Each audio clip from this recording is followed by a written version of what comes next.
Santa Catarina tem novo governador. Jorginho Melo, do PL, venceu o segundo turno das eleições e assume o estado a partir de 2023.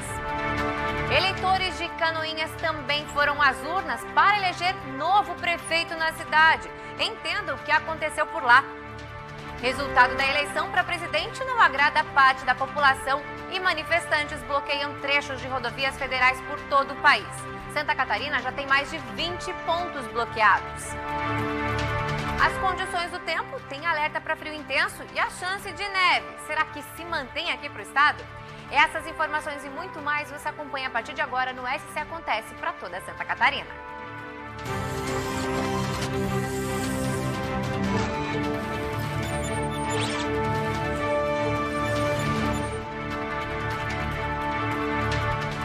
Olá, muito boa tarde para você. Santa Catarina acordou nesta segunda-feira com um novo governador eleito. Jorginho Melo, do PL, vai ser o representante do Poder Executivo no estado entre os anos de 2023 e 2027 e promete trabalhar para unir forças em torno dos investimentos para Santa Catarina. Natural de Bicaré, no oeste do estado, o senador Jorginho Melo tem 66 anos. É formado em administração e direito e também foi deputado federal e estadual. Apoiado pelo presidente Jair Bolsonaro, cresceu durante a campanha e chegou ao segundo turno como favorito. Em Santa Catarina se confirmou o que apontavam as pesquisas de intenção de voto e Jorginho Melo, do PL, foi eleito novo governador, com 70,69%. Após o resultado das eleições, ele disse que dedicou a vida para ser governador de Santa Catarina, que o sentimento é de gratidão ao povo catarinense, que vai honrar as promessas de campanha, mas que respeita o resultado da eleição para a presidência e que vai buscar o diálogo para trazer recursos e desenvolvimento para o estado. Tenho muito a agradecer ao povo de Santa Catarina pela confiança, pelo resultado, 70,69% dos votos. Isso é uma votação histórica, isso aumenta a minha responsabilidade e eu estou consciente do que eu prometi, do que eu quero fazer e do que eu vou fazer em favor de Santa Catarina. Estou muito feliz com a minha eleição histórica, mas não estou feliz por completo porque o presidente não se elegeu. Mas a vida continua, o Brasil continua e Santa Catarina tem que ser respeitada pelo que produz, pelo que representa, pelo que é. Então eu vou me juntar à bancada, ao encontro da bancada federal, que sempre foi muito atuante, para que a gente possa construir junto, trabalhar junto, todas as pautas das obras de infraestrutura, colocar no orçamento, emenda de bancada, falar com os ministros, enfim, é o que nós vamos fazer. Eu não tenho dúvida que será exitoso. Em Santa Catarina, 4.542.817 eleitores foram às urnas. No estado, o candidato à reeleição, Jair Bolsonaro, obteve mais votos que o ex-presidente Luiz Inácio Lula da Silva, do PT. Foram 69,27% contra 30,73% do petista. No cenário nacional, a votação apertada deu vitória ao ex-presidente. Lula obteve 50,90% contra 49,10% de Bolsonaro. Foram aproximadamente 60.345.000 votos para Lula e 58.206.000 para o atual presidente. De acordo com o Tribunal Regional Eleitoral, em todo o estado, 134 urnas apresentaram problemas e precisaram ser substituídas. Em Salete, no Alto Vale, a urna trocada também apresentou problema e os eleitores tiveram que votar em cédulas de papel. Em Canoinhas, os eleitores foram às urnas para votar também nas eleições suplementares para a escolha do novo prefeito. Juliana Maciel, do PSDB, foi eleita com 38,37% dos votos. Para o TRE, a eleição deste domingo ocorreu tranquilamente em todo o estado. Foi tranquilo, tal qual como foi o primeiro turno.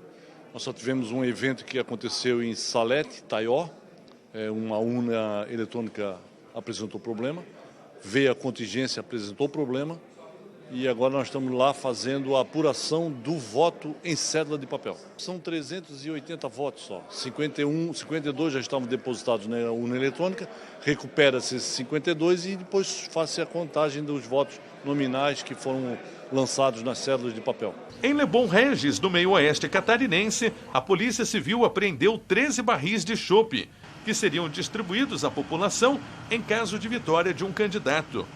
Ao todo, 27 ocorrências foram registradas pela Polícia Militar neste domingo.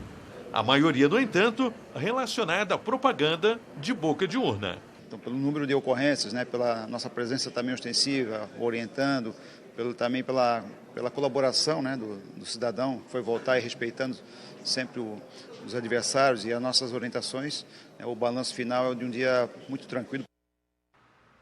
Muito bem, como o Ronaldo Penido já adiantou aí na reportagem, Canoinhas também foi às urnas, não apenas para eleger os representantes do governo, mas também para eleger o representante na prefeitura. A cidade ficou sem representante no executivo depois que o prefeito pediu afastamento e o vice-prefeito foi cassado pela Câmara de Vereadores da cidade. Aí o jeito então era fazer uma nova eleição que aconteceu ontem, neste domingo, e Canoinhas elegeu Juliana Maciel e é com ela que a gente vai conversar ao vivo, porque ela já está aqui conosco. Boa tarde, Juliana. Conta pra gente como é que foi, então, ser a primeira prefeita, ou melhor, a única, né, eleita também junto aí com o governador do estado e com o presidente. Olá, bom dia. Foi uma honra muito grande ser a primeira mulher prefeita eleita no nosso município e nós vamos honrar com muito trabalho e compromisso com o povo canoense. Muito bem. E como é que vai ser o seu mandato, Juliana? Bom, enquanto vereadora, o povo já acompanhou um pouquinho da Juliana e do Homer enquanto políticos, né, com um trabalho muito sério de compromisso, de fiscalização. E agora o nosso governo tem como propósito dar mais qualidade de vida para o canoense. Então, reestruturando as nossas políticas públicas, fazendo o trabalho sério, com gestão de verdade, né, nomeando uma equipe técnica, competente. É isso que a gente precisa hoje, Canoense precisa de gestão. Muito bem, e esse período, né, em que você será prefeita, ele vai ser menor do que o período normal, né, logicamente, e como é que foi também, enquanto você é vereadora, acontecendo campanha aí para presidente, para governador, você também ter que buscar aí a representatividade junto aos seus munícipes? Sabe que eu não senti muita influência do cenário federal, né, nas nossas eleições. Penso que o povo estava bem consciente também, né, quanto à escolha para a prefeitura. Então, na nossa cidade, correu as eleições tranquilamente, tá? Então, foi algo, claro, inédito, essas eleições suplementares, mas a questão federal não atrapalhou com que a gente estivesse na rua pedindo voto, pedindo a confiança das pessoas.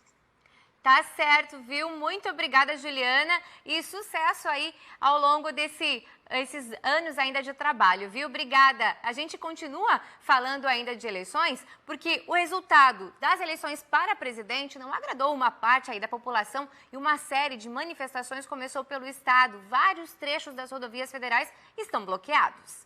A manifestação tem bloqueios totais e parciais em rodovias de Santa Catarina desde as 8h30 da noite de ontem. Mais de 20 trechos de rodovias federais no estado registram bloqueios na manhã desta segunda-feira. Os atos começaram logo após o término da apuração. Em alguns locais, a Polícia Rodoviária Federal está tentando a negociação para liberar as vias de forma pacífica. Em Itajaí, por exemplo, o bloqueio é em ambos os sentidos da via e já forma filas quilométricas, sem hora para liberar. Em Imbituba, ambos os sentidos da rodovia estão interditados. Em Joinville, trechos da 101 estão bloqueados sem previsão para liberar. Em Mafra, os veículos que tentam passar são orientados a dar meia volta. Os policiais rodoviários tentam conversar com os manifestantes. Em Maracajá, os manifestantes bloquearam a rua com terra, pedaços de madeira e pneus que estão sendo queimados. Em regiões onde há vias marginais, os veículos até conseguem seguir e se deslocar com o auxílio da PRF. Os manifestantes alegam que o bloqueio deve durar 72 horas e pedem a intervenção do Exército. Pois é, a gente acabou de mostrar aí que em Maracajá, inclusive, está lá com bloqueios, né? Por isso a gente vai falar agora com um dos participantes dessa manifestação que está lá em Maracajá mesmo, o caminhoneiro Leandro Toledo, que já está aqui.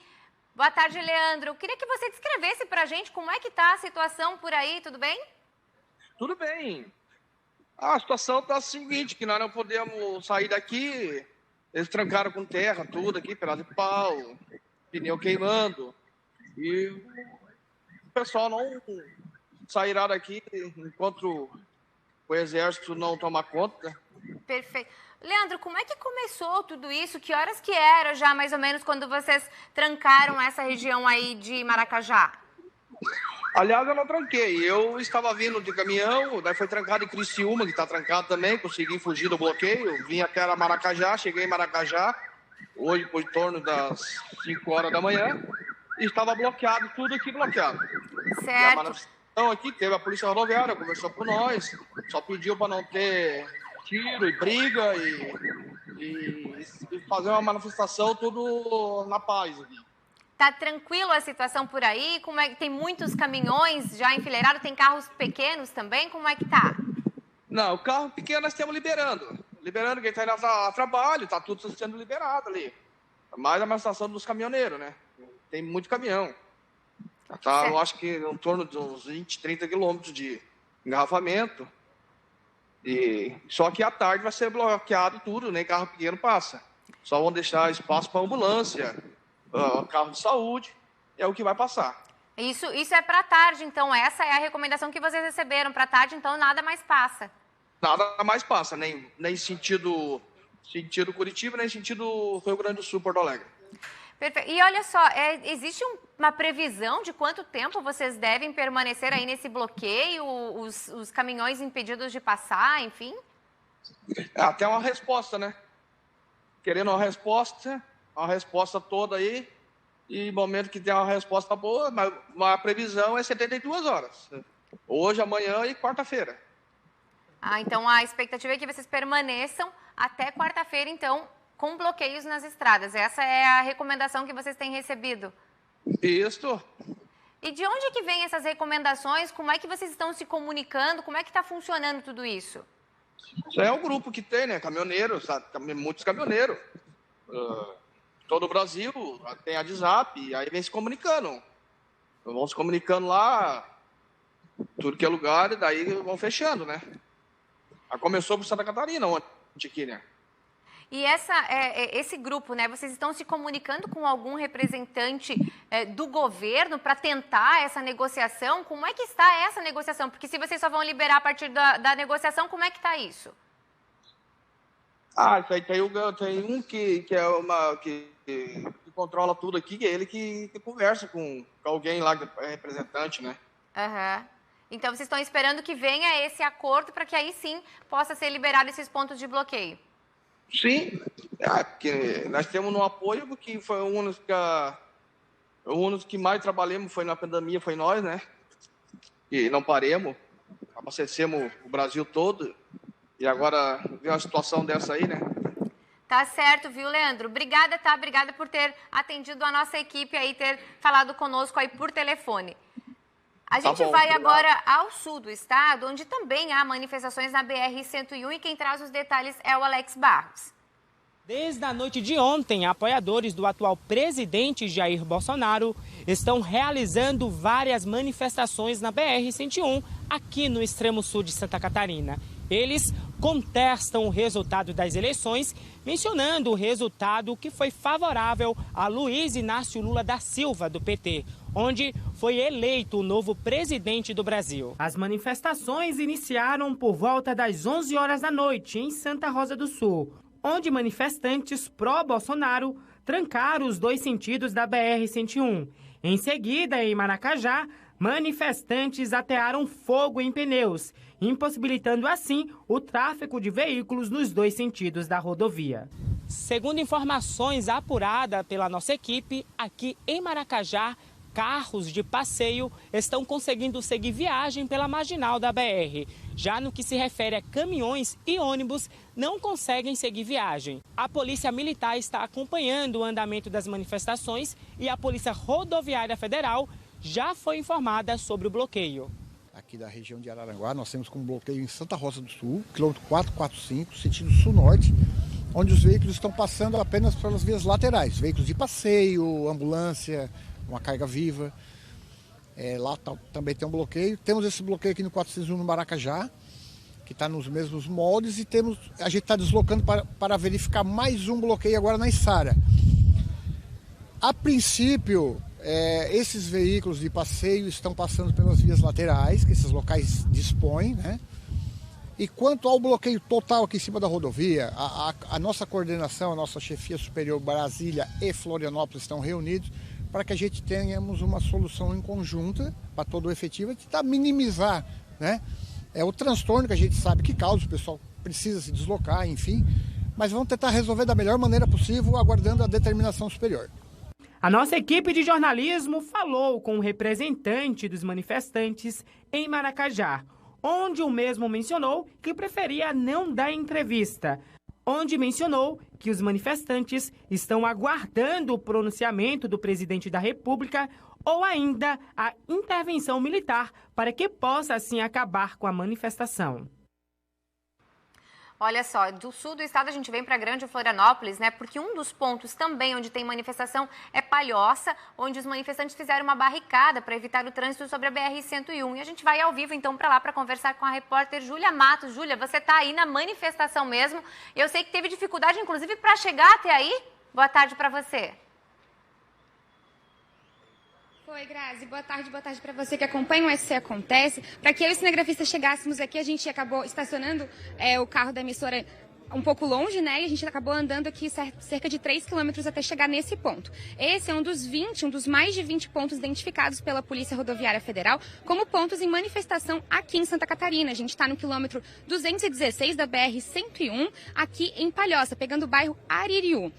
As manifestações começaram cerca de 21 horas de ontem, assim que saíram os resultados do segundo turno das eleições. E aqui em Palhoça aconteceram, então, essas interdições que pararam as duas vias, né? O sentido das duas vias. Deixa eu mostrar um pouquinho para vocês como que tá, olha só.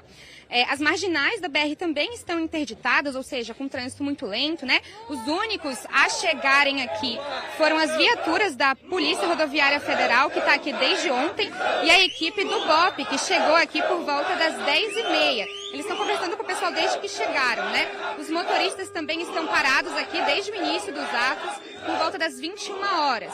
Durante as manifestações, a PRF tentou negociar, então, com um grupo de protesto para que as ambulâncias pudessem passar, carros com animais, remédios e água, né? Então, a água está passando por aqui também. Durante essa manhã, os manifestantes também receberam bastante garrafinhas d'água, né? E alguns motoristas também falaram que durante essa conversa com os manifestantes, eles disseram que pretendem segurar essa manifestação até completar 72 horas, o que ainda não foi confirmado pelo pessoal. Essas são as informações. Grazi. Júlia, a gente percebe bastante movimentação de pessoas aí, não parece ser só caminhoneiros, não. Tem mais gente da população que está reunida aí, é isso mesmo? Você conversou com algumas pessoas? Sim, Grazi, parte dos caminhoneiros que estão parados aqui hoje acabaram não aderindo, né? A gente conversou um pouco com eles, mas o grupo que tá aqui também recebeu bastante pessoas dos bairros, né? Então os bairros acabaram também vindo aqui junto com o pessoal essa manhã. Certo. E esses bloqueios aí, eles também estão causando problemas para as pessoas que estão em viagem, né? Estão tentando se deslocar, enfim, de ônibus e de outras maneiras? Sim, com certeza. As rodoviárias aqui de Santa Catarina, elas também tiveram que suspender algumas linhas, né, sem prazo para retorno. Por exemplo, em Chapecó e em Joinville, que algumas linhas de ônibus foram suspensas sem prazo para retorno, né? Aqui em Florianópolis também, na Grande Florianópolis, vários ônibus têm dificuldade para sair, para entrar, dependendo do local onde eles vão passar, né? A gente conversou com algumas pessoas que estavam paradas aqui também, alguns iam para outras cidades de Santa Catarina, outros iam para o Rio Grande do Sul, né? Alguns para Gramado. A gente conversou com o pessoal que teve, por exemplo, que ligar para o hotel onde estava reservado para poder acabar com a reserva, né? Alguns familiares que iam visitar o pessoal em Rio Grande do Sul acabou voltando. Então o pessoal está repensando as viagens por causa das manifestações. Grazi. Tá certo, Júlia. Obrigada por enquanto pelas informações. Intervalo rapidinho e na volta a gente fala sobre as condições do tempo, porque vai esfriar bastante, viu? Será que ainda tem chance de neve para hoje no estado?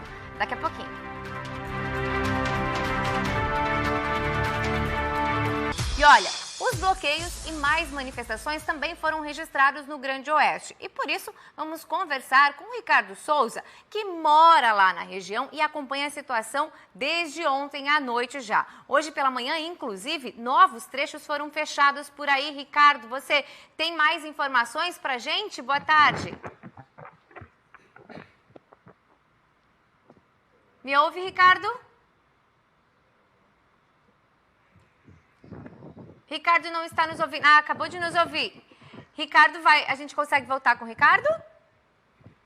Olha só, então daqui a pouquinho a gente volta a conversar com o Ricardo, porque entidades empresariais de Joinville estão preocupadas com a baixa representatividade da região em Brasília a partir de fevereiro do ano que vem. Os empresários temem redução de recursos para a infraestrutura. Segundo o Conselho das Entidades Empresariais de Joinville, a preocupação veio após a região eleger 3 deputados estaduais e 1 deputado federal. A entidade manifestava desde agosto preocupação com o alto número de candidaturas de Joinville para a Assembleia Legislativa e para a Câmara dos Deputados, o que poderia causar dispersão de votos e redução das chances. O Conselho também manifestou preocupação com a alta abstenção na região. O impacto da baixa representatividade, principalmente em Brasília, é uma preocupação das entidades que projetam uma redução nos repasses do governo federal, principalmente para a infraestrutura. Infelizmente, nós perdemos 2 representantes na Câmara de Deputados. Nós já tínhamos essa preocupação, porque com a grande quantidade de candidatos, haveria uma dispersão de votos. Só um deputado federal representa menos recursos para a infraestrutura, para a saúde e para a educação.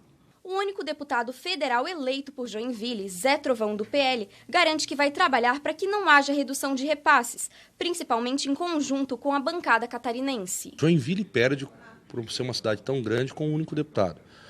Eu vou ter que trabalhar arduamente para trazer os recursos para cá e pedir que os outros deputados que também fizeram votos dentro de Joinville nos ajudem trazendo as emendas aqui para a nossa cidade. Agora sim a gente volta então lá para o oeste do estado para conversar com o Ricardo Souza, que vai trazer então para a gente mais detalhes sobre como estão então as manifestações por aí. Hoje pela manhã, inclusive, teve outros trechos fechados. Como é que está a situação, Ricardo? Oi, Grazi, boa tarde para você e boa tarde a todos. Pois é, tivemos hoje pela manhã, então, essas manifestações aqui na região oeste e também meio oeste do estado, né? As cidades que registraram manifestações, então, neste exato momento, são a cidade de Joaçaba, Campos Novos e Capinzal, né, que ficam na região do meio oeste. Já na região oeste, então, temos Serra Alta, Chapecó e Concórdia. Na região do extremo oeste, então, começou agora há pouco, aliás, em São Miguel do Oeste e também em São Lourenço do Oeste. Em São Miguel do Oeste, Grazi, a gente recebeu agora há pouquinho pelo grupo de imprensa, né, ali da região, que começou, então, por volta das 12h30, aonde, por enquanto, era apenas para os caminhoneiros, né, estar parando, então, e depois continuar a viagem. Porém, teve mudança, então, aonde agora até os carros pequenos, né? Os automóveis também param por cerca de 15 minutos e depois são liberados, então, para continuar sua viagem e continuar, né, o seu trajeto.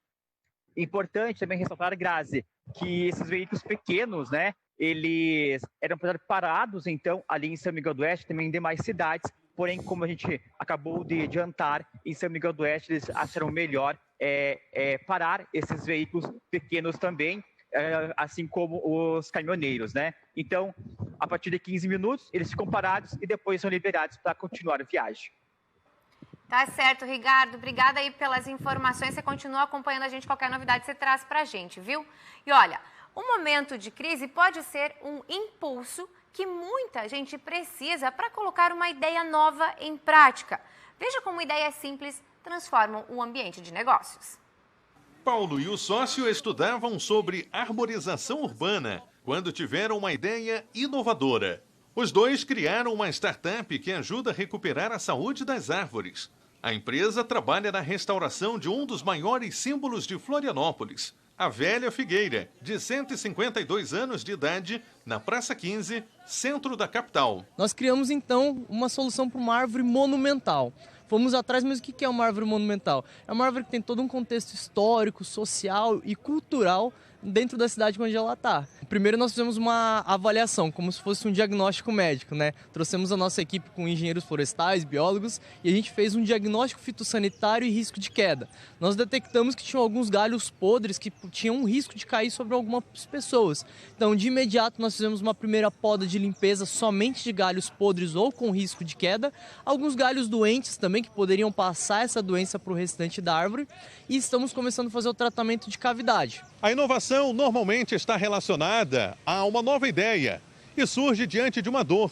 Ou seja, a necessidade de criar algo novo que vai melhorar a vida das pessoas.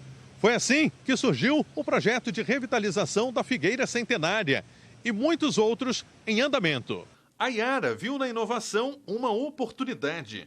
Após participar de um laboratório de inovação, ela criou uma empresa de geração de energia sustentável, um mercado em constante crescimento. Nós trabalhamos com a geração de eletricidade, energia térmica, produção de adubo orgânico a partir da biomassa excedente da produção de leite. Nós trabalhamos mais diretamente com o esterco da vaca, produzindo commodities. Para tirar uma ideia do papel e colocá-la em prática, é preciso testar, aplicar e contar com a expertise de quem é referência. Neste cenário, as incubadoras de ideias desenvolvem um importante papel: fazer a mentoria de quem está no início da trajetória. O Tiago faz parte de uma das maiores pré-incubadoras de ideias do país e já ajudou muita gente a começar do zero. Nós somos uma empresa focada em educação empreendedora. Então, todo mundo que quer abrir um negócio, tem uma ideia, mas não sabe por onde começar, a gente traz um programa de 5 meses com uma metodologia super validada, repleta de palestras, workshops, networking, para ajudar essas pessoas que têm uma ideia e verificar se essa ideia realmente pode se tornar um negócio viável, sustentável, antes de se lançar, né, de maneira aventureira no mercado e, quem sabe, até gastar uma economia suada que foi, né, acumulada ao longo de tempo, e que você faça isso da maneira mais segura possível. Quem passou pelo treinamento reconhece a importância de uma mentoria como esta, acessível e gratuita. Eu busquei somar esforços para encontrar uma solução, digamos, economicamente interessante para o produtor fazendeiro, produtor rural que trabalha com esse tipo de produção. A economia criativa tem crescido em todo o país e as incubadoras de ideias têm auxiliado pequenos empreendedores a transformarem sonhos em realidade. A gente acredita nesse tipo de espaço onde as pessoas podem vir trabalhar coletivamente e se ajudar, né? Cada um com as suas dificuldades, com as soluções que entregaram, que encontraram, e buscando construir benefícios com pontos de vista diferentes.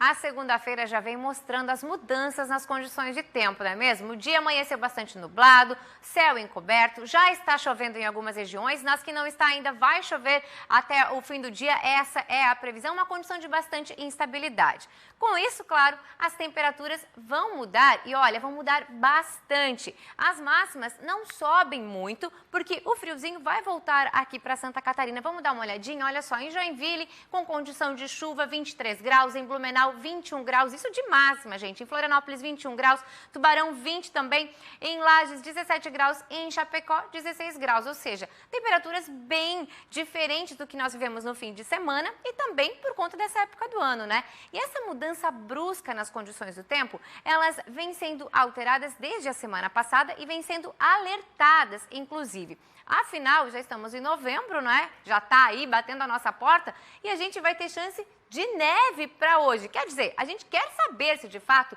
essas condições elas se mantêm ou não. Por isso a gente já vai conversar aqui com o Felipe, que já está aqui para nos trazer as novidades. Ele que é meteorologista da Defesa Civil do Estado e vai dizer pra gente. Felipe, eu quero saber, vem mesmo esse frio? A neve vai chegar? Como é que estão aí os mapas para vocês? Boa tarde. Então, na última atualização agora dos modelos, a gente deve seguir com essa condição de tempo instável, como você bem falou, até pelo menos a madrugada e amanhã dessa terça-feira. Como as temperaturas elas já vão caindo ao longo de todo o dia de hoje, as temperaturas mínimas de hoje, inclusive, vão ser sentidas lá no final do dia, então a população vai sentir cada vez mais frio até o final dessa segunda-feira, a gente acaba, então, tendo essa condição entre o finalzinho da noite de hoje e a madrugada e início da manhã dessa terça-feira para a condição de precipitação invernal, que é aquela chance de chuva congelada e de uma forma um pouco mais isolada a chance de neve, principalmente ali nos pontos mais altos da Serra aqui de Santa Catarina. Ou seja, se tiver alguém se programando para subir a serra, para tentar ir na expectativa de frio, frio vai ter. Neve pode ser que tenha mesmo. A chance é menor para neve, mas o frio sim é garantido na madrugada e na manhã dessa terça-feira. E ao longo de toda essa terça-feira também a gente deve ter um clima mais parecido com o inverno do que propriamente com a primavera. Muito bem, Felipe, obrigada pelas notícias, viu? Então dá para vocês aproveitarem aí e subir a serra logo, viu? A gente vai para um rápido intervalo e já a gente volta com o SC Acontece para falarmos mais um pouco e dar uma olhadinha no estado como estão as manifestações. É daqui a pouquinho. Estamos de volta e, olha, recebemos a informação de que o presidente do Colegiado Superior de Segurança Pública de Santa Catarina, Giovanni Adriano, convocou as forças de segurança do estado para um encontro na sala de situação da Polícia Militar no Comando Geral aqui do estado, com a presença, inclusive, da Polícia Rodoviária Federal para tratar dos bloqueios. E agora a gente volta a falar sobre essas manifestações com a repórter Júlia Matos, que está ao vivo lá em Palhoça, num dos pontos, então, de bloqueios da BR-101. Júlia, como é que está a situação por aí? Então, Grazi, a gente saiu um pouquinho da muvuca também para mostrar os caminhões que continuam aqui, né, nesses quase 5 quilômetros, né, de vias paradas. A maioria desses caminhões, inclusive, estão vazios, a maioria está já com os manifestantes lá onde está acontecendo a barricada, né? Lembrando que as manifestações começaram já desde ontem à noite, às 21 horas, assim que saíram os resultados das manifestações, né? Os únicos que chegam até as manifestações são as viaturas da Polícia Rodoviária Federal e do BOP também, que chegou aqui por volta das 10h30 da manhã está aí de conversa com os manifestantes. Lá só está passando ambulâncias, carros com animais, com água e remédios. Aqui a gente vai seguir acompanhando como que está a situação. A gente já viu que algumas pessoas já estão cancelando algumas viagens, retornando, né, quem queria passar por esse local. A gente vai seguir acompanhando por aqui e, claro, a gente vai acompanhando e atualizando vocês, né? Eu volto com você no estúdio. Tá certo, obrigada, Júlia. A gente lembra que não é só na Grande Florianópolis, né? Esses pontos de bloqueios acontecem por todo o estado de Santa Catarina, então é importante que quem estiver com viagens programadas também se programe em relação a isso. A gente traz também para vocês mais informações no portal da TVBV, tvbv.com.br, de onde você pode acessar através do seu celular, do seu computador, do seu tablet, enfim, de qualquer uma das maneiras de suas tecnologias. Olha só, a gente tem no nosso site de hoje a manchete aí sobre o balcão de empregos de Chapecó, que tem mais de 1.400 vagas disponíveis. Tem também as informações sobre as manifestações que bloqueiam as rodovias. Olha só, a gente tem informações sobre política, tem a coluna do Paulo Chagas que traz mais detalhes, tem informações gerais e também é aqui que vocês podem acompanhar as reportagens que são exibidas nos nossos telejornais aqui da TVBV. A gente vai ficando por aqui. O SC Acontece está de volta amanhã ao 12h20 com mais informações para vocês. Tchau, tchau.